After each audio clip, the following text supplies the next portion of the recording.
जय श्री कृष्ण। ओम नमो भगवते वासुदेवाय नमः। आप सुन रहे हैं पौराणिक अमृत बाणी द्वारा प्रसारित महाभारत कथा। कथा को सुनने के लिए हमारे चैनल को लाइक शेयर एंड सब्सक्राइब करें। चलिए आगे की कथा प्रारंभ करते हैं। महर्षि देवस्थान और अर्जुन का राजा युधिष्ठिर को समझाना। वैशंपायन जी कहते हैं, राजन, युधिष्ठिर की बात पूरी होने पर वहां बैठे हुए देवस्थान नाम के एक तपस्वी ने ये युक्ति युक्त वचन कहने आरंभ किया, अजात शत्रु, आपने धर्मानुसार यह सारी पृथ्वी जीती है, ऐसे आपको व्यर्थ ही नहीं त्याग देना चाहिए। राजन, ब्रह्मचर्य, गृहस्थ, वानप्रस्थ और संन्यास, ये चारों आश्रम ब्रह्म को प्राप्त करने की चार सीढ़ियां हैं और इनका वेदों में प्रतिपादन किया गया है। अतः आपको इन्हें क्रम से ही पार करना चाहिए। आप अभी बड़ी बड़ी दक्षिणाओं वाले यज्ञ कीजिए। स्वाध्याय यज्ञ तो ऋषि लोग किया करते हैं और कोई कोई ज्ञान यज्ञ भी करते हैं। गृहस्थ तो यज्ञ के लिए ही संपूर्ण धन का संचय करते हैं। वे यदि अपने शरीर अथवा किसी अयोग्य कार्य के लिए उसका दुरुपयोग करते हैं तो भ्रूण हत्या जैसे दोष के भागी बनते हैं। ब्रह्मा ने यज्ञ के लिए ही धन की रचना की है। यज्ञ के लिए ही पुरुष को उसका रक्षक नियुक्त किया जाता है। यज्ञ के लिए ही सारा धन खर्च कर देना चाहिए। उसके बाद शीघ्र ही कामना की सिद्धि हो जाती है। राजन, अविक्षित के पुत्र राजा मरुत ने बड़ी धूमधाम से इंद्र का यजन किया था। उनके यज्ञ में लक्ष्मी देवी स्वयं पधारी थी और उनके सभी यज्ञ पात्र स्वर्ण के थे। राजा हरिश्चंद्र का नाम तो आपने सुना ही होगा। उन्होंने भी बड़ा धन खर्च करके इंद्र का यजन किया था। उससे वे पुण्यों के भागी हुए और शोक रहित हो गए, इसलिए सारा धन यज्ञ में ही लगा देना चाहिए। राजन, मनुष्य के मन में तो संतोष होना स्वर्ग से भी बढ़कर है। संतोष ही सबसे बड़ा सुख है और संतोष से बढ़कर संसार में कोई बात नहीं है। उसकी ठीक ठीक स्थिति तभी होती है जब मनुष्य कछुआ जैसे अपने अंगों को सिकोड़ लेता है, उसी प्रकार अपनी सब कामनाओं को सब ओर से समेट लेता है। उस समय तुरंत ही आत्म ज्योति स्वरूप परमात्मा का अपने अंतःकरण में ही प्रत्यक्ष अनुभव हो जाता है। जब मनुष्य किसी से भी भय नहीं मानता तो उससे भी किसी को डर नहीं रहता। वह काम और द्वेष को जीत लेता है तथा आत्मा का साक्षात्कार कर लेता है। कोई लोग तो शांति की प्रशंसा करते हैं और कोई उद्योग के गुण गाते हैं। कोई इनमें से प्रत्येक को ही अच्छा बताते हैं और कोई एक साथ ही दोनों को। कोई यज्ञ को ही अच्छा बताते हैं, कोई सन्यासी को और कोई दान को। कोई सब कुछ छोड़कर चुपचाप भगवान के ध्यान में मग्न रहते हैं और कोई राज्य पाकर प्रजा पालन करते रहना ही अच्छा समझते हैं। किंतु इन सब बातों पर विचार करके बुद्धिमानों ने तो यही निश्चय किया है कि किसी से द्रोह ना करना, सत्य भाषण करना, दान देना, सब पर दया रखना, इंद्रियों का दमन करना, अपनी ही स्त्री से पुत्रोत्पत्ति करना तथा मृदुता, लज्जा, चंचलता, यही प्रधान धर्म है। और ऐसा ही स्वयं भू मनु ने भी कहा है। राजन, आप भी प्रयत्न पूर्वक इसी धर्म का पालन करें। भूपति का यह धर्म है कि इंद्रियों को सर्वदा अपने अधीन रखे, प्रिय और अप्रिय में समान रहे, यज्ञ अनुष्ठान से जो बचे उसी अन्न का सेवन करे, शास्त्र के रहस्य को जाने, दुष्टों का दमन करता रहे, साधुओं की रक्षा करे, प्रजा को धर्म मार्ग पर ले जाकर उसके साथ धर्मानुसार व्यवहार करे, अंत में पुत्र को राजलक्ष्मी सौंपकर वन को चला जाए। वहां भी वन के फल मूला आदि से निर्वाह करता हुआ आलस्य त्याग कर शास्त्रोक्त कर्मों का ही विधि पूर्वक आचरण करे। जो राजा लोग इस प्रकार का बर्ताव करते हैं वही धर्म को जानने वाले हैं।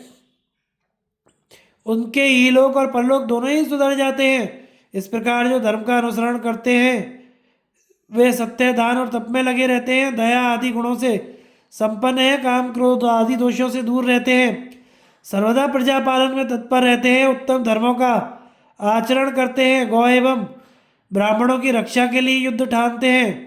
ऐसे अनेकों राजा उत्तम गति को प्राप्त हो चुके हैं। इसी प्रकार रुद्र, वसु, आदित्य, साध्य और अनेकों राजर्षियों ने भी इसी धर्म का आश्रय लिया था तथा निरंतर सावधान रहकर अपने पवित्र कर्मों का आचरण करने से स्वर्ग प्राप्त किया था। वैशंपायन जी कहते हैं, राजन, इस प्रकार जब देवस्थान मुनि का भाषण समाप्त हुआ तो अर्जुन ने अपने बड़े भाई महाराज युधिष्ठिर से, जो अभी तक बहुत उदास थे, फिर कहा, राजन, आप धर्मज्ञ हैं, आपने क्षत्रिय धर्म के अनुसार ही यह दुर्लभ राज्य प्राप्त किया है, फिर आप इतने दुखी क्यों हैं? महाराज, आप छात्र धर्म का विचार कीजिए। क्षत्रिय के लिए तो धर्म युद्ध में मर जाना अनेकों यज्ञों से भी बढ़कर है। तप और त्याग तो ब्राह्मणों के धर्म है। दूसरे के धन से अपना निर्वाह करना यह क्षत्रिय का धर्म नहीं है। आप तो सब धर्मों को जानते हैं, धर्मात्मा है, बुद्धिमान है, कर्म कुशल है और संसार में आगे पीछे की सब बातों पर दृष्टि रखने वाले हैं, तथा आपने छात्र धर्म के अनुसार शत्रुओं को परास्त करके यह निष्कंटक राज्य प्राप्त किया है। अतः अब मन को वश में रखकर आप यज्ञ दान आदि का अनुष्ठान कीजिए। देखिए, इंद्र कश्यप ब्राह्मण का पुत्र था, किंतु अपने कर्म से वह क्षत्रिय हो गया था। उसने पाप परायण 99 जातियों का वध किया था। लोक में उसके इस कर्म को प्रशंसनीय ही माना गया है। अतः जो कुछ हो चुका है उसके लिए आप शोक ना करें। वे सब वीर तो छात्र धर्म के अनुसार शस्त्रों से मारे जाकर परम गति को ही प्राप्त हुए हैं। महर्षि व्यास का शंख लिखित और राजा हैग्रीव के दृष्टांत देकर युधिष्ठिर को प्रजा पालन के लिए उत्साहित करना। वैशंपायन जी कहते हैं, जन्मजय अर्जुन के इस प्रकार समझाने पर कुंती नंदन युधिष्ठिर ने कोई उत्तर नहीं दिया। तब महर्षि व्यास कहने लगे, सौम्य, अर्जुन का कथन बहुत ठीक है। गृहस्थ धर्म बहुत उत्तम है और शास्त्रों में उसका वर्णन किया गया है। यह धर्मज्ञ, तुम शास्त्रानुसार स्वयं धर्म का ही आचरण करो। तुम्हारे लिए घर छोड़कर वन में जाने का विधान नहीं है। देखो, देवता, पितर, अतिथि और सेवक, इन सब का निर्वाह गृहस्थ के द्वारा ही होता है। अतः तुम इन सब का पालन करो। पशु पक्षी और समस्त प्राणियों के का पेट भी गृहस्थों के कारण ही भरता है, इसलिए गृहस्थी सबसे श्रेष्ठ है। तुम्हें वेद का पूरा ज्ञान है, तुमने तपस्या भी बहुत बड़ी की है, इसलिए अपने इस पैतृक राज्य का भार उठाने में तुम सब प्रकार से समर्थ हो। राजन, तप, यज्ञ, विद्या, भिक्षा, इंद्रियों का संयम, ध्यान, एकांत सेवन, संतोष और शास्त्र ज्ञान, ये सब बातें तो ब्राह्मणों को सिद्धि देने वाली हैं। क्षत्रियों के धर्म यद्यपि तुम जानते ही हो, तो भी मैं उन्हें सुनाता हूँ। यज्ञ, विद्या, अभ्यास, शत्रुओं पर चढ़ाई करना, राजलक्ष्मी की प्राप्ति से कभी संतुष्ट ना होना, दंड देना, दबदबा रखना, प्रजा का पालन करना, समस्त वेदों का ज्ञान प्राप्त करना, तप, सदाचार, द्रव्योपार्जन और सुपात्र को दान देना, क्षत्रिय के ये सब कर्म उसे एलोक और परलोक दोनों में ही सफलता देने वाले हैं।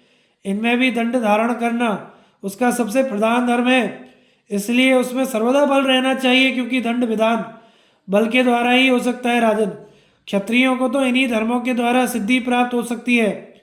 हमने सुना है कि राजर्षि शुद्धुम्न ने दंड धारण के द्वारा ही परम सिद्धि प्राप्त की थी। इसी विषय में यह प्राचीन इतिहास प्रसिद्ध है, तुम ध्यान देकर सुनो। शंख और लिखित नाम के दो भाई थे। वे बड़े ही तपस्वी थे। बावदा नदी के तीर पर उनके अलग अलग आश्रम थे, जो बड़े ही रमणीय और सर्वदा फल पुष्पादि से लदे रहते थे। एक बार लिखित शंख के आश्रम पर आए और दैववश उस समय शंख बाहर गए हुए थे। लिखित ने अपने भाई की अनुपस्थिति में वहाँ के वृक्षों के बहुत से पके हुए फल तोड़ लिए और वे उन्हें वहीं बैठकर खाने लगे। इतने में ही शंख वहाँ आ गए और उन्होंने लिखित को फल खाते देख कहा, भैया तुम्हें ये फल कहाँ से मिले? इस पर लिखित ने अपने बड़े भाई के पास जाकर उनसे हंसते हंसते कहा, ये तो मैंने सामने वाले वृक्ष से ही तोड़े हैं। इस पर शंख ने कहा, तुमने मुझसे बिना पूछे स्वयं ही फल तोड़कर तो चोरी की है, इसलिए तुम राजा के पास जाओ और अपना सब कर्म सुनाकर कहो कि राजन, बिना दिए दूसरे की चीज़ लेकर मैंने चोरी का अपराध किया है, इसलिए यह सब जानकर आप अपना धर्म पालन कीजिए और तुरंत ही मुझे वह दंड दीजिए जो चोर को दिया जाता है। तब भाई की आज्ञा सिर पर धारण कर लिखित राजा सुद्युम्न के पास गए और उनसे बोले, राजन, मैंने बिना आज्ञा लिए अपने बड़े भाई के फल खा लिए, इसलिए आप मुझे दंड दीजिए।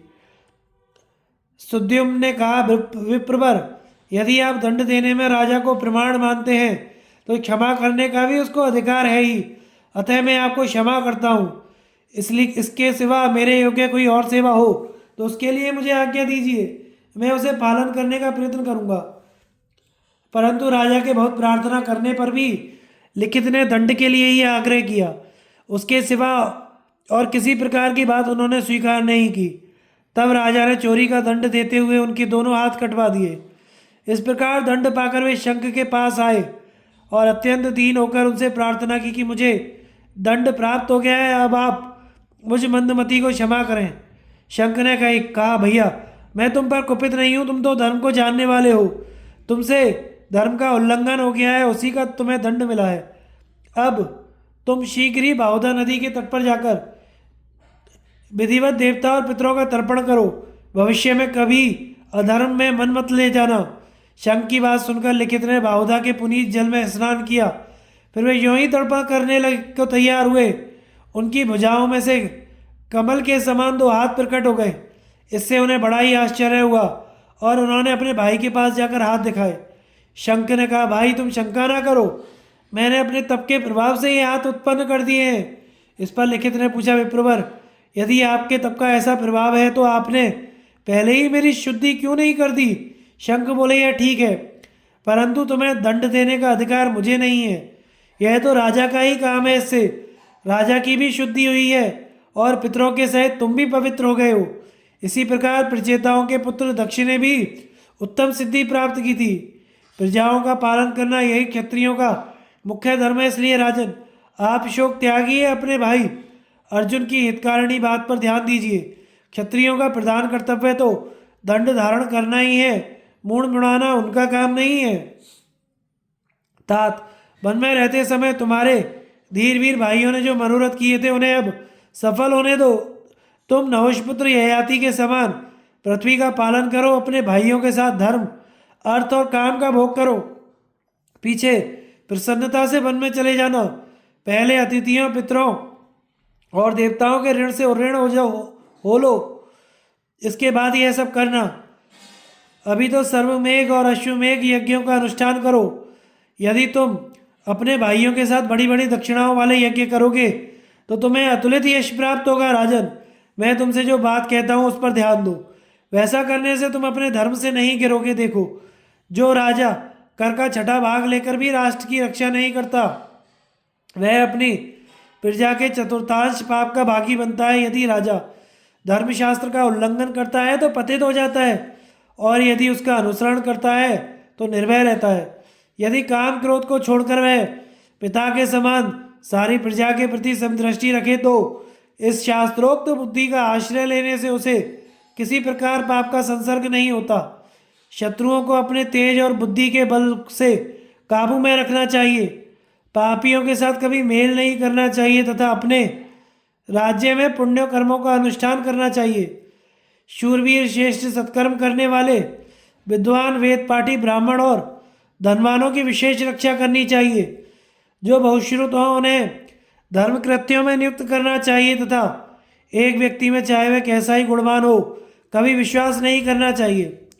जो राजा प्रजा की रक्षा नहीं करता, विनयहीन है, मानी है, मान्य पुरुषों का सत्कार नहीं करता और गुणों में भी दोष दृष्टि करता है, वह पापी हो जाता है।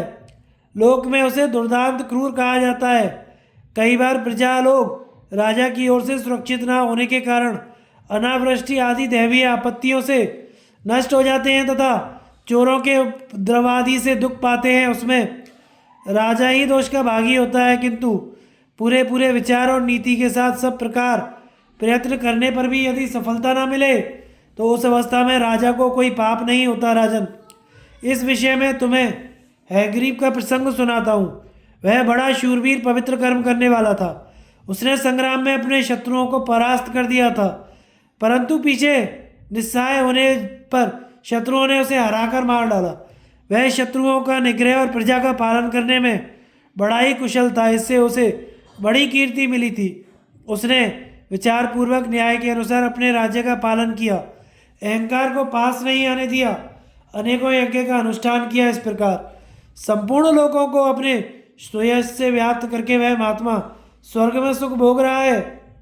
उसने यज्ञ आदि के अनुष्ठान से दैवीय और दंड नीति से मानुषी सिद्धि प्राप्त की थी तथा धर्मशास्त्र के अनुसार प्रजा का पालन किया था। वह बड़ा विद्वान, त्यागी, श्रद्धालु और कृतज्ञ था। इस लोक में उसने अनेकों पुण्य कर्म किए और फिर देह त्याग कर उन पुण्य लोगों को प्राप्त किया जो बड़े बड़े मेधावी, विद्वान, माननीय और प्रयाग आदि तीर्थ स्थानों में शरीर छोड़ने वालों को मिलते हैं। व्यास जी का युधिष्ठिर से काल की महिमा कहना तथा युधिष्ठिर कहा, अर्जुन के प्रति पुनः अपना शोक प्रकट करना। वैशंपायन जी कहते हैं, राजन, व्यास जी की बात सुनकर राजा युधिष्ठिर ने कहा, भगवान, इस पृथ्वी के राज्य और तरह तरह के भोगों से मेरे मन को प्रसन्नता नहीं है। मुझे तो यह शोक खाए जा रहा है, जिनके पति और पुत्र नष्ट हो गए, ऐसी इन अबलाओं का विलाप सुनकर मुझे तनिक भी चैन नहीं है। राजा युधिष्ठिर के इस प्रकार कहने पर वेद पारंगत श्री व्यास जी ने कहा, राजन, जो लोग मारे गए वे तो अब किसी भी कर्म या यज्ञ आदि से मिल नहीं सकते, और ना कोई ऐसा पुरुष ही है जो उन्हें लाकर दे दे। बुद्धि या शास्त्र अध्ययन के द्वारा असमय ही किसी विशेष वस्तु को पा लेना मनुष्य के वश की बात नहीं है। कभी कभी तो मूर्ख मनुष्य को भी उत्तम वस्तु प्राप्त हो जाती है। वास्तव में कार्य की सिद्धि में काल ही की प्रधानता है। शिल्प, मंत्र और औषधियाँ भी दुर्भाग्य के समय फल नहीं देती। समय की अनुकूलता होने पर जब सौभाग्य का उदय होता है तो वे ही सफलता और वृद्धि की निमित्त बन जाती हैं। समय आने पर ही मेघ जल बरसाते हैं और बिना समय के वृक्षों में फल फूल नहीं लगते, तथा जब तक अनुकूल समय नहीं आता तब तक पक्षी, सर्प, मृग, हाथी और हिरणों में कामोन्माद नहीं आता। स्त्रियां गर्भ धारण नहीं करती, जाड़ा, गर्मी और वर्षा ऋतुएं नहीं आती, किसी का जन्म या मरण नहीं होता, बालक बोलना आरंभ नहीं करता, मनुष्य पर यौवन नहीं आता और बोया हुआ बीज अंकुरित नहीं होता। इसी प्रकार सूर्य के उदय और अस्त, चंद्रमा के वृद्धि और ह्रास तथा समुद्र के उतार चढ़ाव भी बिना अनुकूल समय के नहीं आते। राजन, इस विषय में राजा सेनजित ने जो कहा था वह प्राचीन उपदेश में तुम्हें सुनाता हूँ। राजा ने कहा था, यह दुस्सह कालचक्र सभी मनुष्यों पर अपना प्रभाव डालता है। पृथ्वी के सभी पदार्थ समय आने पर जीर्ण होकर नष्ट हो जाते हैं। धन, स्त्री, पुत्र अथवा पिता के नष्ट हो जाने पर पुरुष, हाय कैसा दुख है, ऐसा सोचकर ही फिर उस दुख की निवृत्ति का उपाय करता है। किंतु तुम मूर्ख बनकर शोक क्यों करते हो? जो शोक रूपी थे उनके लिए क्या शोक करना? तुम्हारे दुख मानने से तो दुखों की और भय मानने से भयों की वृद्धि ही होगी। ना तो यह शरीर मेरा है और ना यह सारी पृथ्वी मेरी है। यह जैसे मेरी है वैसी ही और सबकी भी है। ऐसी दृष्टि रखने से जीव कभी भी मोह में नहीं फंसता। शोक के हजारों स्थान हैं और हर्ष के भी सैकड़ों अवसर हैं, किंतु उनका प्रभाव रोज रोज मूर्खों पर ही पड़ता है, विद्वानों पर नहीं। संसार में तो केवल दुख ही है, सुख तो है ही नहीं, इसलिए लोगों को दुख की ही उपलब्धि होती है। यहाँ सुख के पीछे दुख और दुख के पीछे सुख लगा ही रहता है। सुख का अंत तो दुख में ही होता है। कभी कभी दुख से भी सुख की प्राप्ति हो जाती है, इसलिए जिसे नित्य सुख की इच्छा हो वह सुख दुख दोनों को ही त्याग दे। सुख या दुख अथवा प्रिय या अप्रिय जो कुछ भी प्राप्त हो उसे हृदय में अवसाद न लाकर प्रसन्नता से सहन करे। भाई, अपने स्त्री और पुत्रों के प्रति अनुकूल आचरण में थोड़ी सी भी कमी कर दो, फिर तुम्हें मालूम हो जाएगा कौन किस हेतु किस प्रकार संबंधी है। युधिष्ठिर, यह सुख दुख के मर्म को जानने वाले परम धर्मज्ञ महामती सेनजित का कथन है। जिस पुरुष को जो दुख सता रहा है उससे कभी शांति मिलने वाली नहीं है। दुखों का अंत कभी नहीं आता, एक के पीछे दूसरा दुख पैदा होता ही रहता है। सुख दुख, उत्पत्ति, नाश, लाभ, हानि, जीवन मरण, ये क्रमशः आते ही रहते हैं। अतः धीर पुरुषों को इनके कारण हर्ष या शोक नहीं करना चाहिए। राजाओं का योग तो युद्ध की दीक्षा लेना, युद्ध करना, दंड नीति का ठीक ठीक व्यवहार करना तथा यज्ञ में दक्षिणा धन दान देना ही है। उन्हीं से उनकी शुद्धि होती है। जो राजा बुद्धिमानी से न्यायपूर्वक राज्य शासन करता है, अहंकार त्याग कर यज्ञ अनुष्ठान करता है, सब प्रजाओं को धर्म के अनुसार चलाता है, युद्ध में विजय पाकर राष्ट्र की रक्षा करता है, सोमयाग करते हुए प्रजा का पालन करता है, युक्ति पूर्वक दंड विधान करता है, वेद शास्त्रों का अच्छी तरह अध्ययन करता है और चारों वर्णों को अपने अपने धर्म में स्थित रखता है, वह शुद्ध चित्त होकर अंत में स्वर्ग सुख भोगता है तथा स्वर्गस्थ हो जाने पर भी जिसके आचरण की पूर्ववासी, देशवासी और मंत्री लोग प्रशंसा करते हैं, उसी राजा को श्रेष्ठ समझना चाहिए। व्यास जी के इस प्रकार कहने पर राजा युधिष्ठिर ने अर्जुन से कहा, भैया, तुम जो समझते हो कि धन से बढ़कर कोई वस्तु नहीं है तथा निर्धन को स्वर्ग सुख और अर्थ की भी प्राप्ति नहीं हो सकती, यह ठीक नहीं है। अनेकों मुनियों ने तपस्या में लगे रहकर ही सनातन लोगों को प्राप्त किया है। जो धर्मप्राण पुरुष ब्रह्मचर्य आश्रम में रहकर वेदाध्ययन द्वारा ऋषियों की संप्रदाय परंपरा की रक्षा करते रहते हैं, देवगण उन्हें ही ब्राह्मण कहते हैं। जो लोग स्वाध्याय निष्ठ या ज्ञान निष्ठ और धर्मनिष्ठ हैं, उन्हीं को तुम ऋषि समझो। वानप्रस्थों के कहने से तो हमें यह बात मालूम हुई है कि राज्य के सब काम भी ज्ञाननिष्ठों के ही हाथ में रखे। आज प्रश्नी, सिकत, अरुण और केतु नाम के ऋषिगणों ने तो स्वाध्याय के द्वारा ही स्वर्ग प्राप्त कर लिया था। दान, अध्ययन, यज्ञ और निग्रह ये सभी कर्म बहुत ही कठिन है। इन वेदोक्त कर्मों का आश्रय लेकर लोग दक्षिणायन मार्ग से स्वर्गलोक में जाते हैं, किंतु जो नियम के अनुसार उत्तर मार्ग पर दृष्टि रखते हैं, उसे योगियों को प्राप्त होने वाले सनातन लोकों की उपलब्धि होती है।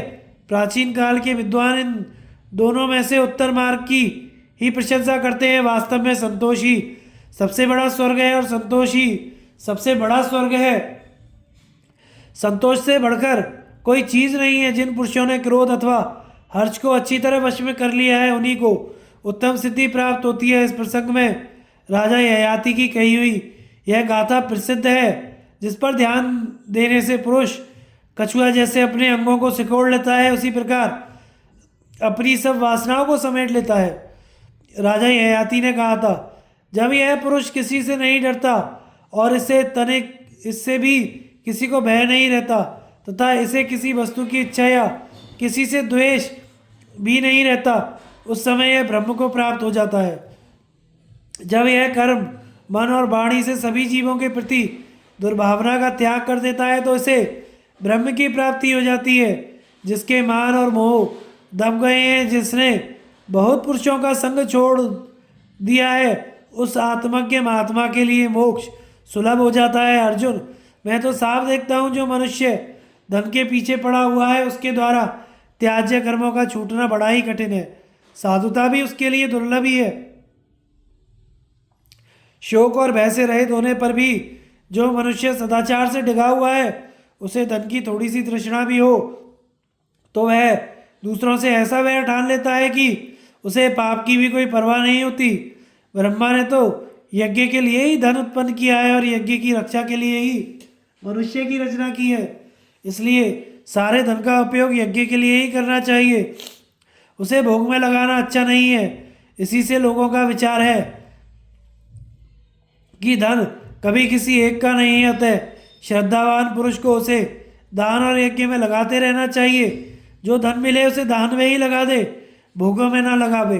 दान देने में भी दो भूलें हुआ करती हैं, उन पर ध्यान रखना चाहिए। एक तो कुपात्र के पास धन पहुंच जाना, दूसरे सुपात्र को ना मिलना। अर्जुन, इस युद्ध में बालक अभिमन्यु, द्रौपदी के पुत्र धृष्टद्युम्न, राजा विराट, द्रुपद, वृषसेन, धृष्टकेतु तथा भिन्न भिन्न देशों के अनेकों निरपतिगण काम में आ गए हैं। इस सारे बंधुव वध की जड़ भी मैं ही हूँ। हाय, मैं बड़ा ही राज्य लोलुप और क्रूर हूँ।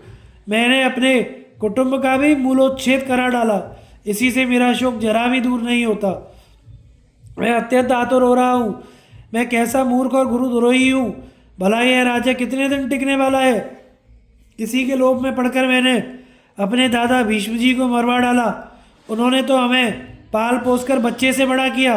गुरुवर द्रोणाचार्य को मेरी सत्यवादिता में विश्वास था, इसी से उन्होंने अपने पुत्र के वध के विषय में पूछा था, किंतु मैंने हाथी की आड़ लेकर झूठ बोल दिया।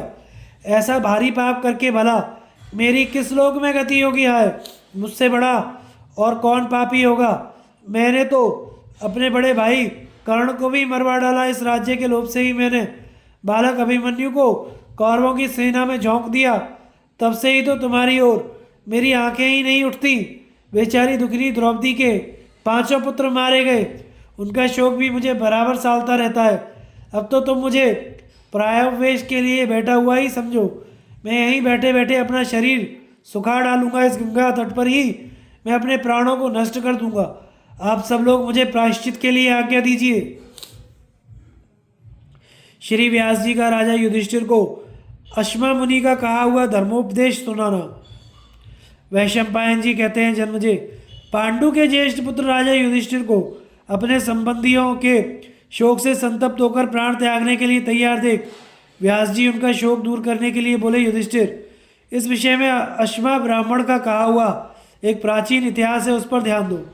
एक बार विदेहराज जनक ने दुख और शोक के वशीभूत होकर महामती विप्रवर अश्वमा से पूछा था कि अपना कल्याण चाहने वाले पुरुष को कैसा बर्ताव करना चाहिए। इस पर अश्मा ने कहा, राजन, यह पुरुष जैसे जन्म लेता है उसके साथ ही दुख और सुख इसके पीछे लग जाते हैं। वे इसके ज्ञान को उसी प्रकार नष्ट कर देते हैं जैसे वायु बादलों को छिन्न भिन्न कर देती है। इसी से मनुष्य के हृदय में मैं कुलीन हूँ, सिद्ध हूँ, कोई साधारण मनुष्य नहीं हूँ, ये तीन बातें घुस बैठती हैं। इनके नशे में भरकर वह अपने बाप दादाओं से प्राप्त हुई पूंजी को लुटाकर कंगाल हो जाता है, फिर दूसरों के धन पर मन ले जाता है। उसे मर्यादा का कोई ख्याल नहीं रहता, वह अनुचित उपायों से धन जुटाने लगता है। यह देखकर राजा लोग उसे दंड देते हैं। इसलिए मनुष्य के ऊपर सुख या दुख जो कुछ भी आ पड़े उसे सहना ही चाहिए, क्योंकि उसे दूर करने का कोई उपाय भी तो नहीं है। अप्रियों का संयोग, प्रेमियों का वियोग, इष्ट अनिष्ट और सुख दुख इनकी प्राप्ति प्रारब्ध अनुसार ही होती है। इसी प्रकार जन्म मरण और हानि लाभ भी दैवाधीन ही है। वैद्यों को भी रोगी होते देखा जाता है, बलवान भी कभी कभी निर्बल हो जाते हैं और श्रीमान भी कंगाल होते देखे गए हैं। यह काल का उलटफेर बड़ा ही अद्भुत है। अच्छे कुल में जन्म, पुरुषार्थ, आरोग्य, रूप, सौभाग्य और ऐश्वर्य, ये सब प्रारब्ध से ही मिलते हैं। जो कंगाल हैं और चाहते भी नहीं हैं उनके तो कई कई पुत्र हो जाते हैं, और जो संपन्न है उन्हें एक भी नसीब नहीं होता। विधाता की करनी बड़ी ही विचित्र है। रोग, अग्नि, जल, शस्त्र, भूख, प्यास, आपत्ति, विष, ज्वर, मृत्यु और ऊंची स्थिति से गिरना, ये सब जीव के जन्म के समय ही निश्चित हो जाते हैं। उसी नियम के अनुसार इसे इन स्थितियों में जाना पड़ता है। आज तक ना तो कोई इनसे छूट सका है, अब ना छूट सकता है। इस प्रकार काल के प्रभाव से जीवों का इष्ट और अनिष्ट पदार्थों के साथ संबंध होता है। वायु, आकाश, अग्नि, चंद्रमा, सूर्य, दिन रात, नक्षत्र, नदी और पर्वत को भी काल के सिवा और कौन बनाता और स्थिर रखता है। सर्दी, गर्मी और वर्षा का चक्र भी काल के ही योग से चलता है। यही बात मनुष्यों के सुख दुख में के विषय में भी है। राजन, जब मनुष्य पर मृत्यु या वृद्धावस्था की चढ़ाई होती है तो औषधि, मंत्र, होप और जप से कोई भी उसे नहीं बचा सकता। जिस प्रकार समुद्र में दो लक्कड़ कभी मिलते और कभी बिछुड़ जाते हैं, उसी प्रकार यहाँ जीवों का समागम होता है। इस संसार में हमारे माता पिता और सैकड़ों स्त्री पुत्र हो चुके हैं, परंतु सोचो तो वास्तव में वे किसके हुए और हम अपने को किसका कहें। इस जीव का ना तो कभी कोई संबंधी हुआ ना होगा। रास्ते में चलते हुए बटोइयों के समान ही हमारा स्त्री बंधु और सुहृदगण से समागम हो जाता है। अतः विवेकी पुरुष को अपने मन में इसी पर विचार करना चाहिए कि मैं कहाँ हूँ, कहाँ जाऊँगा, कौन हूँ, यहाँ किस कारण से आया हूँ और किस लिए, किसका शोक करूँ। यह संसार अनित्य है और चक्र के समान घूमता रहता है। इसमें माता पिता, भाई और मित्रों का समागम रास्ते में मिले हुए बटोइयों के समान ही है। कल्याणकामी पुरुष को चाहिए कि शास्त्राज्ञा का उल्लंघन ना करके उसमें श्रद्धा रखे, पितरों का श्राद्ध और देवताओं का पूजन करे, यज्ञों का अनुष्ठान करे तथा धर्म, अर्थ और काम का सेवन करे। हाय, यह सारा संसार अगाध काल समुद्र में डूबा हुआ है। उसमें जरा, मृत्यु जैसे विशाल ग्राह्य भरे हुए हैं, किंतु इसे कुछ होश ही नहीं है। वैद्य लोग भी बड़े कड़वे कड़वे काढ़े और तरह तरह के घृत पीते रहते हैं, तो भी समुद्र जैसे अपने तट का उल्लंघन नहीं करता, उसी प्रकार वे भी मृत्यु को पार नहीं पाते। जो रसायनों को जानने वाले वैद्य तरह तरह के रासायनिक द्रव्यों का सेवन करते रहते हैं, किंतु उन्हें भी बुढ़ापे से जर्जर होते ही देखा जाता है। इसी प्रकार तपस्वी, स्वाध्यायशील, दानी और बड़े बड़े यज्ञ करने वाले भी जरा और मृत्यु को पार नहीं कर सकते। जन्म लेने वाले सभी जीवों के दिन रात, मास, वर्ष, पक्ष एक बार बीतकर फिर कभी नहीं लौटते। मृत्यु का यह लंबा रास्ता सभी जीवों को तय करना पड़ता है। अतः ऐसा कोई भी मरण धर्मा मनुष्य नहीं है जिसे काल के वशीभूत होकर इसमें से ना निकलना पड़े। इस मार्ग में स्त्री आदि के साथ जो समागम होता है वह राहगीरों के समान कुछ क्षणों का ही है। इनमें से किसी के साथ भी मनुष्य का नित्य सहवास नहीं हो सकता। जब अपने शरीर के साथ ही इसका बहुत दिनों तक संबंध नहीं रहता तो दूसरे संबंधियों के साथ तो रह ही कैसे सकता है। राजन, आज तुम्हारे बाप दादे कहाँ गए? अब ना तो तुम ही उन्हें देखते हो ना वही तुम्हें देखते हैं। स्वर्ग और नरक तो मनुष्य इन नेत्रों से देख ही नहीं सकता। उन्हें देखने के लिए तो सत्पुरुष शास्त्र रूपी नेत्रों से ही काम लेते हैं। अतः तुम शास्त्र के अनुसार ही आचरण करो। मनुष्य को पहले ब्रह्मचर्य का पालन करना चाहिए, उसके बाद वह गृहस्थाश्रम स्वीकार करके पितर और देवताओं के ऋण से मुक्त होने के लिए संतानोत्पादन और यज्ञानुष्ठान करे। ऐसे सूक्ष्मदर्शी गृहस्थ को अपने हृदय का शोक त्याग कर इहलोक स्वर्गलोक अथवा परमात्मा की आराधना करनी चाहिए। जो राजा शास्त्रानुसार धर्म का आचरण और द्रव्य संग्रह करता है उसका संपूर्ण चराचर लोक में सुयश फैल जाता है। व्यास जी कहते हैं, युधिष्ठिर, अश्वा मुनि से इस प्रकार धर्म का रहस्य जानकर राजा जनक की बुद्धि शुद्ध हो गई। उसका सब मनोरथ पूरा हो गया और वह शोकहीन हो मुनि से आज्ञा लेकर अपने भवन को चला गया। इसी प्रकार तुम भी शोक त्याग कर खड़े हो जाओ और मन को प्रसन्न करो। शास्त्र धर्म के अनुसार जीते हुए इस पृथ्वी का राज्य भोगो। श्री कृष्ण का नारद जी द्वारा संजय के प्रति कहे हुए अनेकों राजाओं के दृष्टांत सुनाकर राजा युधिष्ठिर को समझाना। वैशंपायन जी बोले, राजन, व्यास जी का यह उपदेश सुनकर राजा युधिष्ठिर ने कुछ भी नहीं कहा। उन्हें चुप देखकर अर्जुन ने श्री कृष्ण से कहा, माधव, धर्मराज युधिष्ठिर बंधुओं के शोक से अत्यंत पीड़ित हैं, शोक सागर में डूबे जा रहे हैं। आप उन्हें ढांढस बंधाइए। अर्जुन के इस प्रकार कहने पर कमल नयन श्री कृष्ण राजा युधिष्ठिर के पास जाकर बैठ गए। धर्मराज श्री कृष्ण की बात नहीं टाल नहीं सकते थे, क्योंकि बचपन से ही श्री कृष्ण के प्रति उनकी अर्जुन से भी बढ़कर प्रीति थी। तब श्री श्याम सुंदर ने उनका हाथ पकड़कर उन्हें अपने वचनों से प्रसन्न करते हुए कहा, राजन, अब आप शोक न करें। यह आपके शरीर को सुखाए देता है। जो लोग इस रणांगण में मारे गए उनका मिलना तो अब संभव है नहीं। जिस प्रकार जगने पर स्वप्न में प्राप्त होने वाले सब लाभ व्यर्थ हो जाते हैं, उसी प्रकार इस महायुद्ध में जो क्षत्रिय मारे गए उन्हें तो तुम गए हुए ही समझो। उन सभी ने बड़े बड़े वीरों के साथ लोहा लेकर अपने प्राण त्यागे हैं। शास्त्रों से मारे जाने के कारण वे सब स्वर्ग को ही गए हैं। आप उनके लिए शोक ना करें। वे सभी बड़े शूरवीर, छात्र, धर्म में तत्पर रहने वाले और वेद वेदांगों के पारदर्शी थे। उन्होंने वीरों के योग्य उत्तम गति पाई है, इसलिए आप किसी प्रकार की चिंता ना करें। इस विषय में मैं आपको एक प्राचीन प्रसंग सुनाता हूँ। एक बार राजा संजय पुत्र शोक में डूबे हुए थे। उस समय उनसे श्री नारद जी ने कहा, संजय, सुख दुख से तो मैं और तुम और सारी प्रजा में से कोई भी छूटा हुआ नहीं है, इसलिए इसके लिए क्या शोक किया जाए। तुम अपने शोक को शांत करो और मैं जो कहता हूँ उस पर ध्यान दो। यह प्राचीन राजाओं का बड़ा मनोहर प्रसंग है। इसे सुनने से क्रूर ग्रहों का शमन होता है और आयु की वृद्धि होती है। राजन, हम लोग सुनते हैं कि राजा सोत्र मर गया। वह बड़ा अतिथि सेवी था। इंद्र ने 1 साल तक उसके राज्य में स्वर्ण की वर्षा की थी।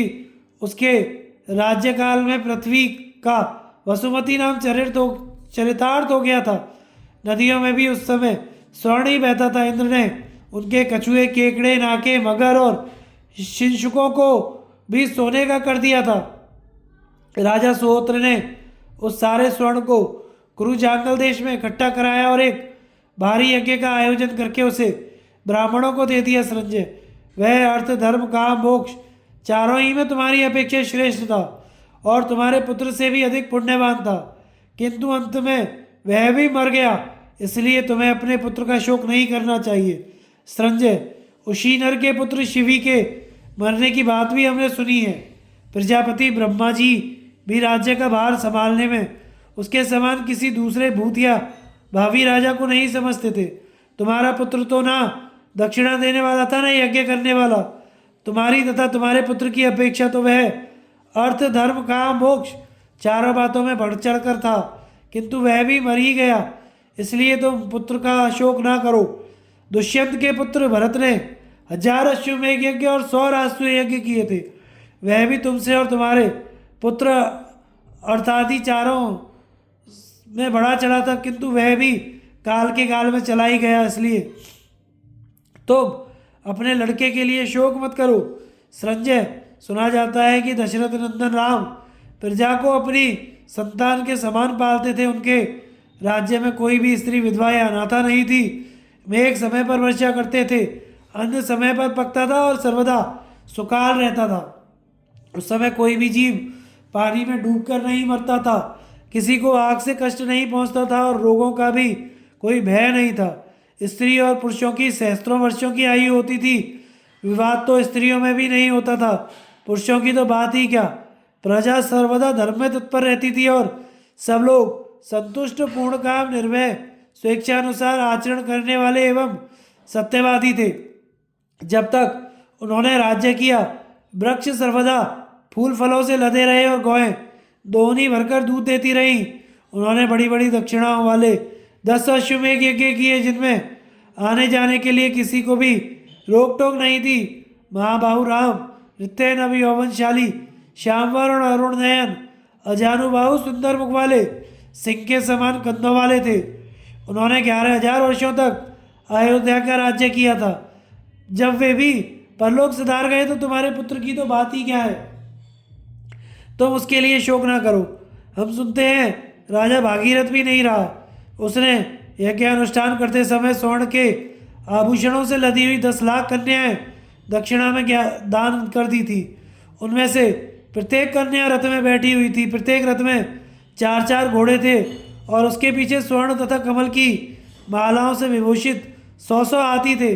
एक एक हाथी के पीछे 1,000 घोड़े चल रहे थे तथा एक एक घोड़े के पीछे 1,000 गौएं और प्रत्येक गौ के साथ 1,000 भेड़ और बकरियां थी। तीनों लोकों में प्रवाहित होने वाली गंगा जी उनकी पुत्री होकर प्रकट हुई थी। इसी से वे भागीरथी कहलाई। किंतु देखो, वे भी मर ही गए, इसलिए पुत्र का शोक मत करो।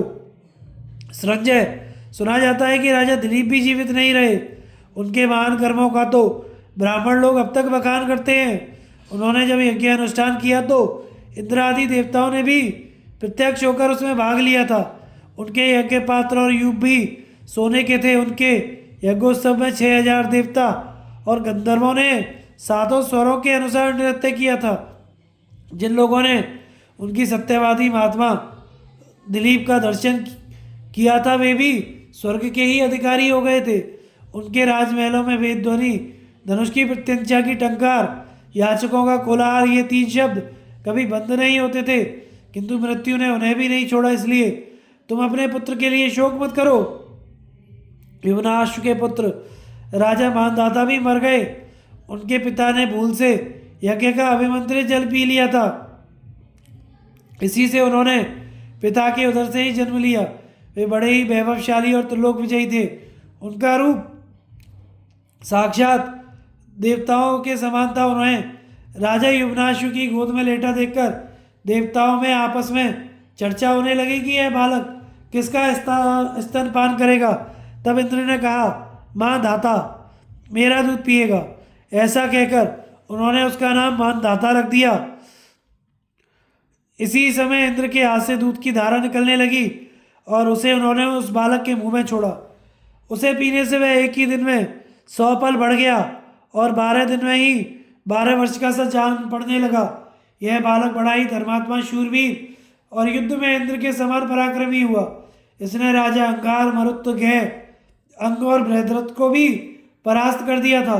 सूर्य के उदय स्थान से लेकर अस्त होने के स्थान तक सारा देश राजा मानदाता के ही अधिकार में था। उन्होंने 100 अश्वमेघ और 100 राजसूय यज्ञ किए थे तथा 10 योजन लंबे और 1 योजन ऊंचे सोने के मत्स्य बनवाकर ब्राह्मणों को दान किए थे।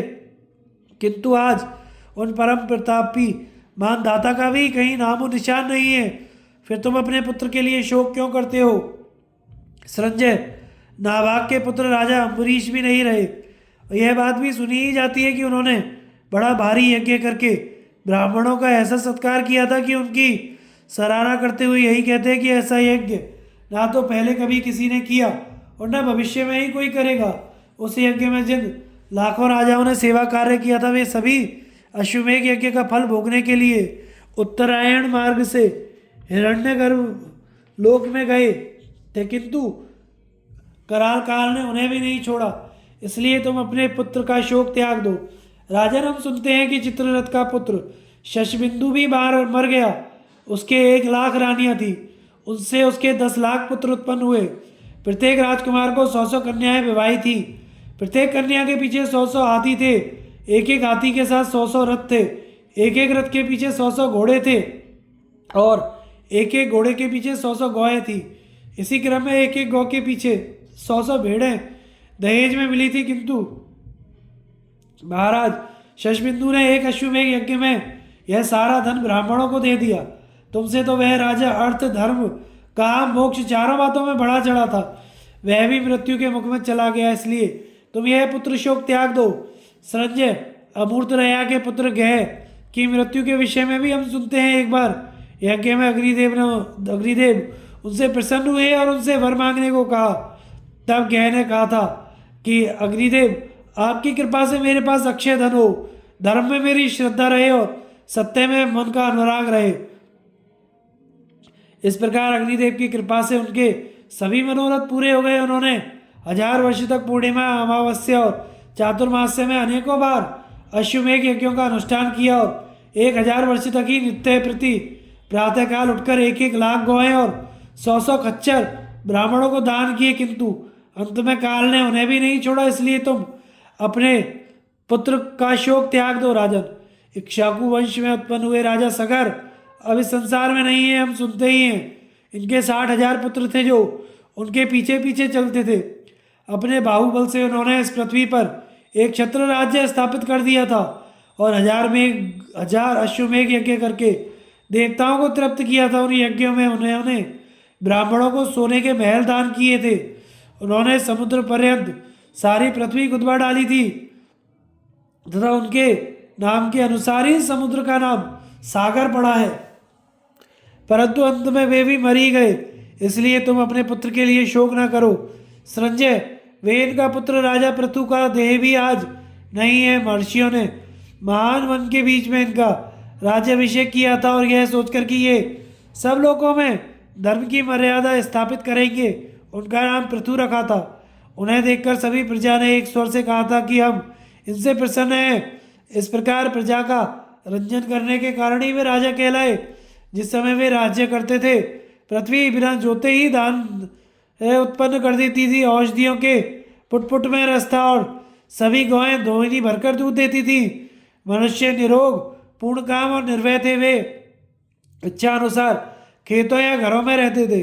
जिस समय राजा समुद्र के पास जाते थे, उसका जल स्थिर हो जाता था और नदियां बहना बंद कर देती थी। उन्होंने एक अश्वमेघ महायज्ञ करके उसमें ब्राह्मणों को सोने के 21 पर्वत दान किए थे, किंतु अंत में उन्हें भी काल का ग्रास बनना पड़ा, इसलिए तुम अपने पुत्र का शोक छोड़ दो। इस प्रकार उपदेश देकर नारद जी ने पूछा, राजन, तुम चुपचाप क्या सोच रहे हो? क्या मेरी बातों पर तुमने कुछ भी ध्यान नहीं दिया? मैंने जो कुछ कहा वह व्यर्थ ही नहीं है।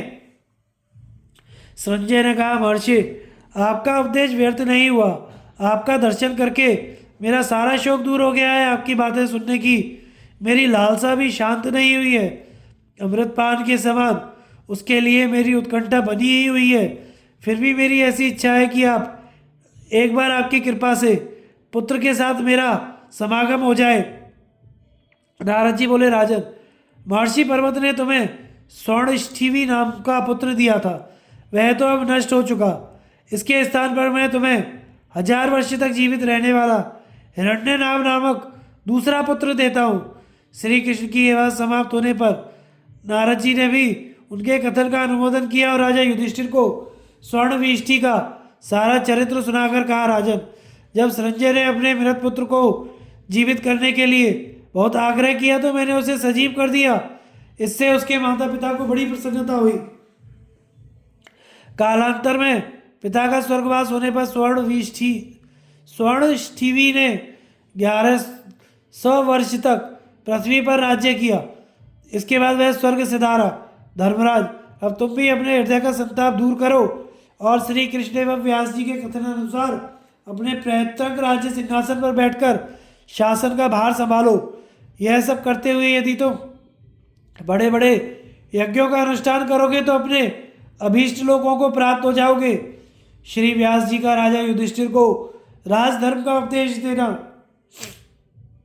वैशंपायन जी कहते हैं, राजन, नारद जी की बात सुनकर राजा युधिष्ठिर चुप हो गए। उस समय उन्हें शोक से ग्रस्त देखकर सब प्रकार के धर्म का रहस्य जानने वाले महर्षि व्यास ने कहा, युधिष्ठिर, राजाओं का धर्म तो प्रजाओं का पालन करना ही है, इसलिए तुम अपना पैतृक राज सिंहासन स्वीकार करो।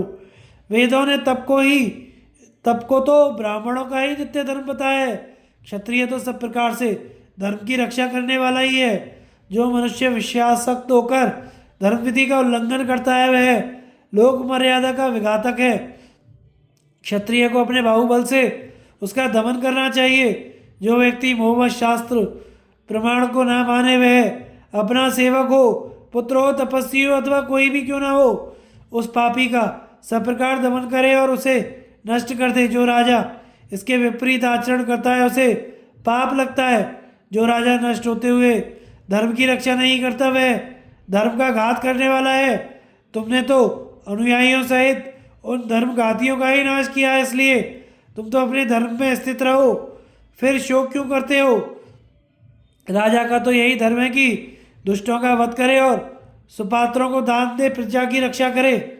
राजा युधिष्ठिर ने कहा, तपोधन, आप सभी धर्मों के शिरोमणि हैं, आपके लिए धर्म सर्वदा प्रत्यक्ष है। आपके वचनों में मुझे तनिक भी संदेह नहीं है, किंतु भगवान, इस राज्य के लिए मैंने अनेकों अवध्य पुरुषों का वध करा डाला। मेरे वे ही कर्म मुझे जला रहे हैं। व्यास जी बोले, राजन, उद्धत पुरुषों को दंड देना तो राजा का कर्तव्य ही है। इसी नियम के अनुसार तुमने कौरवों को मारा है, इसलिए तुम अपने मन को शोकग्रस्त मत करो। सदोष मालूम होने पर भी अपने धर्म का पालन करते हुए तुम्हें इस प्रकार की आत्मग्लानि शोभा नहीं देती। शास्त्रों में जो पाप कर्मों में के प्रायश्चित बताए गए हैं उन्हें भी शरीरधारी ही कर सकता है। शरीर छोड़ देने पर तो वे भी नहीं किए जा सकते थे। राजन, यदि तुम जीवित रहोगे तो अपने पाप का प्रायश्चित कर सकोगे। प्रायश्चित किए बिना ही यदि शरीर छूट गया तो केवल पश्चाताप ही तुम्हारे हाथ लगेगा। युधिष्ठिर ने कहा, दादाजी, मैंने राज्य के लोभ से अपने पुत्र, पौत्र, भाई, चाचा, ससुर, गुरु, मामा, दादा, अनेकों वीर, क्षत्रिय संबंधी, सुहृदय, समवयस्क, भांजे, जाति भाई और भिन्न भिन्न देशों से आए हुए राजाओं का वध करा डाला। उसका मुझे क्या दंड मिलेगा? इस चिंता से मैं रात दिन बार बार जलता रहता हूँ।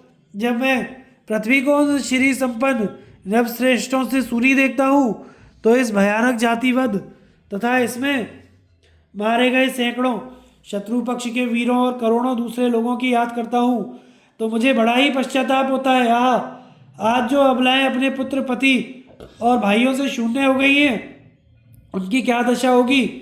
वे उनका नाश करने वाले हम पांडव और यादवों को कोस रही होंगी। अत्यंत दीन होकर पृथ्वी पर पछाड़े खा रही होंगी। विप्रवर, और स्त्रियों का अपने गृहस्थ संबंधियों के प्रति जैसा प्रेम है, उससे मुझे तो यही निश्चय होता है कि वे सब निस्संदेह प्राण त्याग देंगी। धर्म की गति बड़ी ही सूक्ष्म है। इस प्रकार हमें स्त्रीवध का ही पाप लगेगा।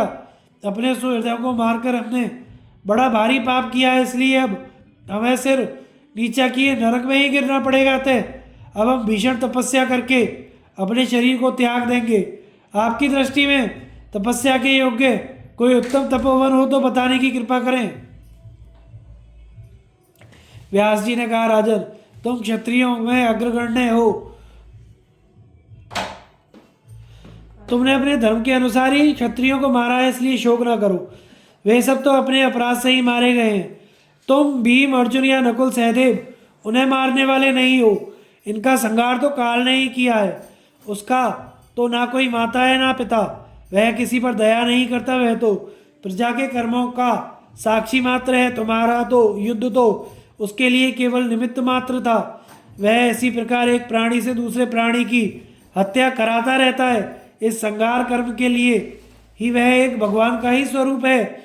इसके सिवा तुम्हें कौरवों के विनाशकारी कर्मों पर भी ध्यान देना चाहिए, जिसके कारण उन्हें काल के काल में जाना पड़ा है। जिस प्रकार लोहार का बनाया हुआ यंत्र अपना काम करने में उसके अधीन रहता है, उसी प्रकार यह सारा जगत कालाधीन कर्म की प्रेरणा से प्रवृत्त हो रहा है। फिर भी तुम्हारे चित्त में जो इन सबको मरवाने से व्यर्थ संताप हो रहा है, उसके दोष से छूटने के लिए तुम प्रायश्चित कर लो। राजन, यह बात सुनी ही जाती है कि पूर्व काल में राजलक्ष्मी के लिए ही देवता और असुरों में 12,000 वर्षों तक युद्ध हुआ था। उसमें देवताओं ने दैत्यों का संहार करके स्वर्ग और पृथ्वी पर अधिपत्य प्राप्त किया था। जो लोग धर्म का नाश करना चाहते हैं और अधर्म को फैलाने वाले हैं, उन्हें मार ही डालना चाहिए। इसी से देवताओं ने उस युद्ध में 88,000 शालभ्रक नाम के दैत्यों को मार डाला था। यदि एक पुरुष को मारकर कुटुंब के शेष व्यक्तियों को सुख मिले अथवा एक कुटुंब का सफाया कर देने से देश में शांति स्थापित हो, तो उसे नष्ट कर देने में कोई दोष नहीं है। राजन, किसी समय अधर्म दिखाई देने वाले कर्म ही धर्म हो जाता है और धर्म दिखाई देने वाला अधर्म बन जाता है। इस प्रकार बुद्धिमान पुरुष को धर्म और अधर्म का रहस्य अच्छी तरह समझ लेना चाहिए। धर्मराज, तुमने शास्त्र श्रवण किया है, इसलिए धर्माधर्म के विषय में अपनी बुद्धि स्थिर रखो। देखो, पूर्व काल में देवताओं का जो धर्म मार्ग था, उसी का तुमने भी अनुसरण किया है।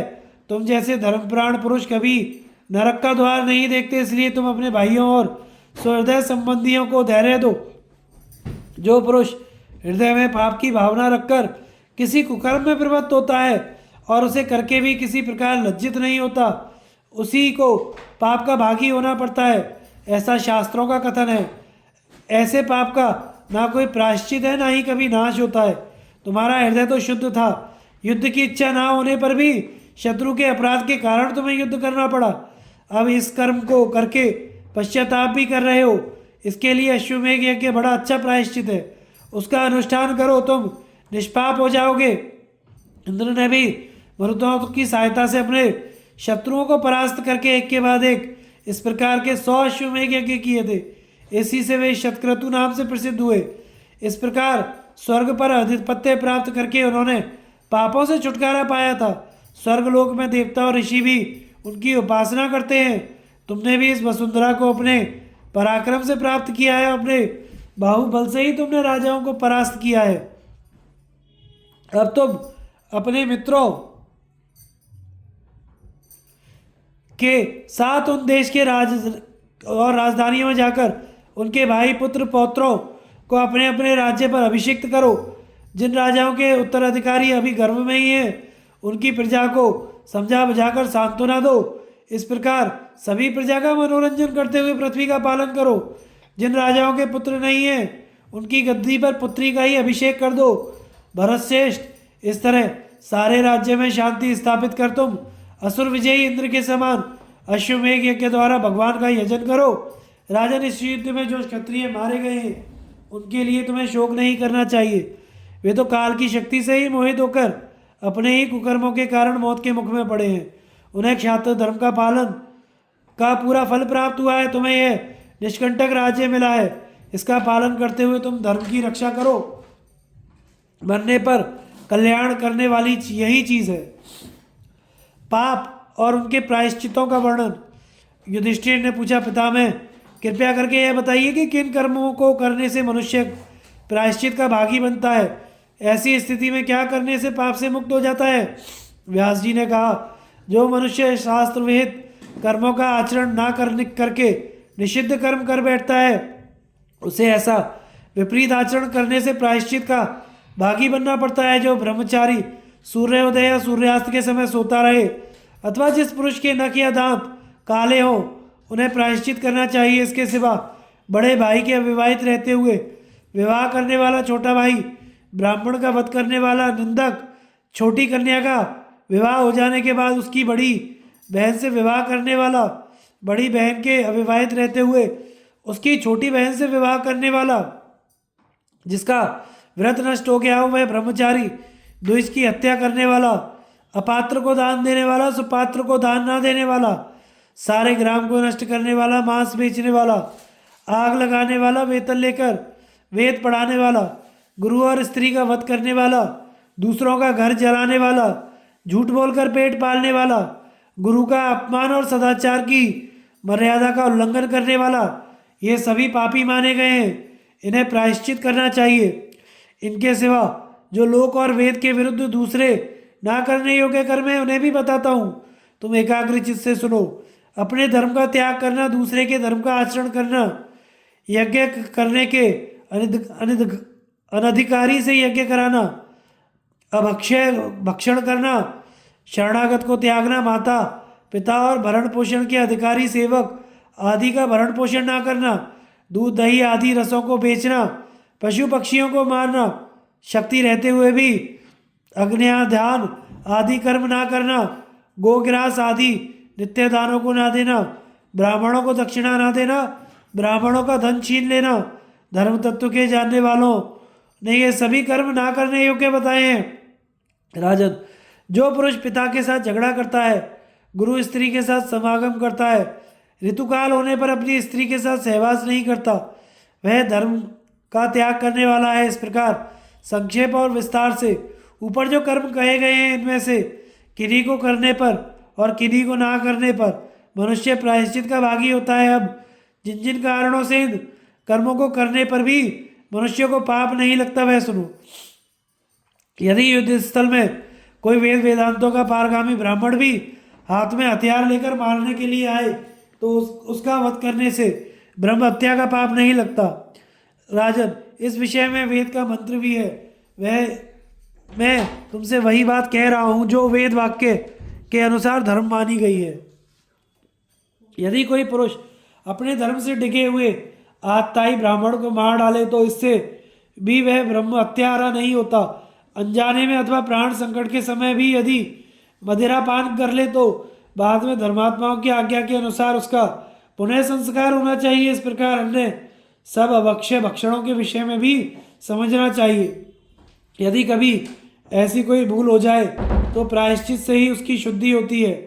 चोरी सर्वदा निषिद्ध ही है, किंतु आपत्ति के समय यदि गुरु के लिए चोरी की जाए तो उसमें दोष नहीं है।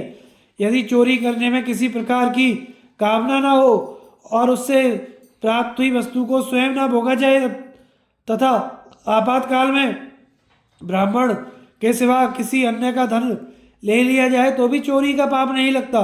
अपने या दूसरे के प्राणों की रक्षा के लिए गुरु के लिए एकांत में स्त्री के साथ अथवा विवाह के प्रसंग में झूठ बोलने से भी पाप नहीं लगता।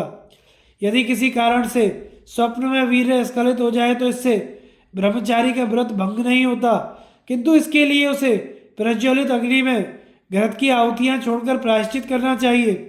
यदि बड़ा भाई पतित हो जाए या संन्यास ले ले, तो छोटे भाई को विवाह करने में दोष नहीं है। अज्ञानवश किसी अपात्र ब्राह्मण को दान देने से तथा योग्य ब्राह्मण का सत्कार न करने से भी कोई दोष नहीं लगता। व्यभिचारिणी स्त्री का तिरस्कार करने में भी कोई दोष नहीं है।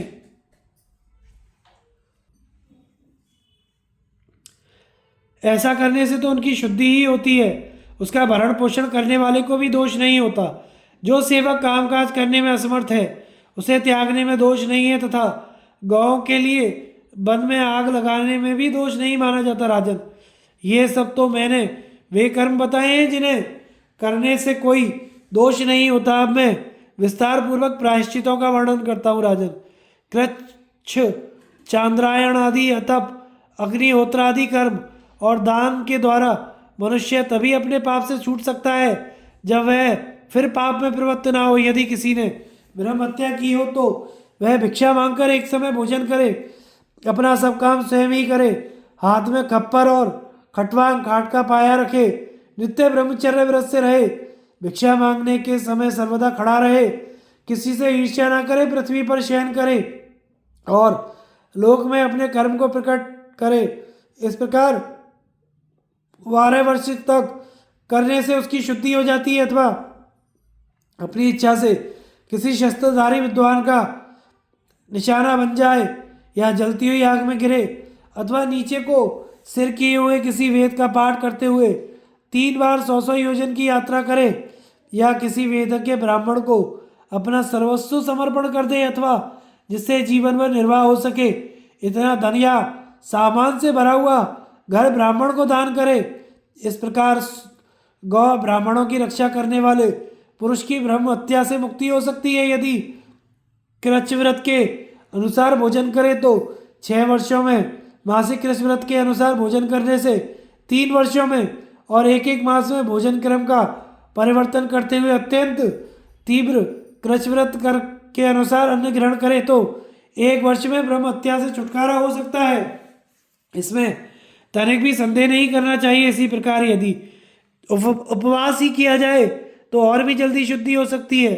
इसके सिवा अश्वमेघ यज्ञ से भी निस्संदेह यह पाप छूट सकता है। श्रुति का कथन है कि जो इस प्रकार के लोग अव्रत यज्ञांत स्नान करते हैं वे सभी सब प्रकार के पापों से मुक्त हो जाते हैं। जो पुरुष ब्राह्मण के लिए युद्ध में प्राण दे देता है वह भी ब्रह्म हत्या से छूट जाता है। ब्रह्म हत्या होने पर भी जो सुपात्र ब्राह्मणों को 1,00,000 गौएं दान देता है उसके तो सभी पाप नष्ट हो जाते हैं। जो मनुष्य दूध देने वाली 25,000 कपिला गौएं सुपात्र को दान करता है वह भी सब पापों से छूट जाता है। मरने के समय दरिद्र और सत्पुरुषों को बछड़े वाली 1,000 दुधारू गाय देने से भी मनुष्य इस पाप से मुक्त हो जाता है। जो राजा सुपात्र ब्राह्मणों को काम्बोज देश में उत्पन्न हुए 100 घड़े दान करता है वह भी ब्रह्म हत्या के पाप से छूट जाता है। जो व्यक्ति किसी एक पुरुष को उसका मनोरथ पूर्ण होने योग्य दान देता है और फिर किसी के आगे उसका जिक्र नहीं करता वह भी पाप मुक्त हो जाता है। जलहीन देश में पर्वत से गिरकर और अग्नि में प्रवेश करके अथवा महाप्रस्थान की विधि से हिमालय में गलकर प्राण दे देने से मनुष्य सब पापों से छूट जाता है। यदि किसी ब्राह्मण ने मद्यपान किया हो तो बृहस्पति सब याग करने से उसकी शुद्धि हो जाती है। एक बार मद्य पीने पर जो निष्कपट भाव से भूमि दान करता है और फिर कभी शराब को नहीं छूता वह शुद्ध हो जाता है।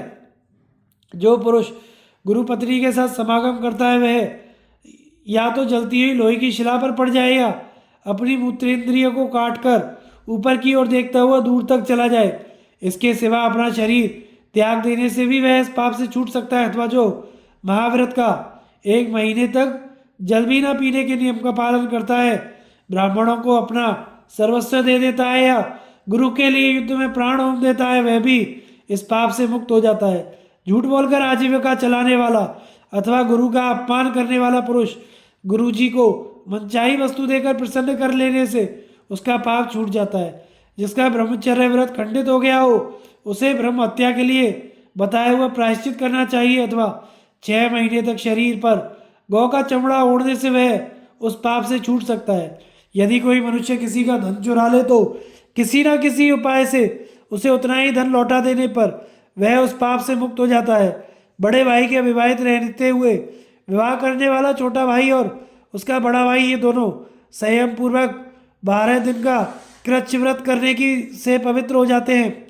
इसके सिवा यदि वह छोटा भाई बड़े भाई के विवाह कर लेने पर अपनी विवाहिता स्त्री के साथ फिर विवाह संस्कार करा ले तो इससे भी उक्त दोष निवृत्त हो जाता है।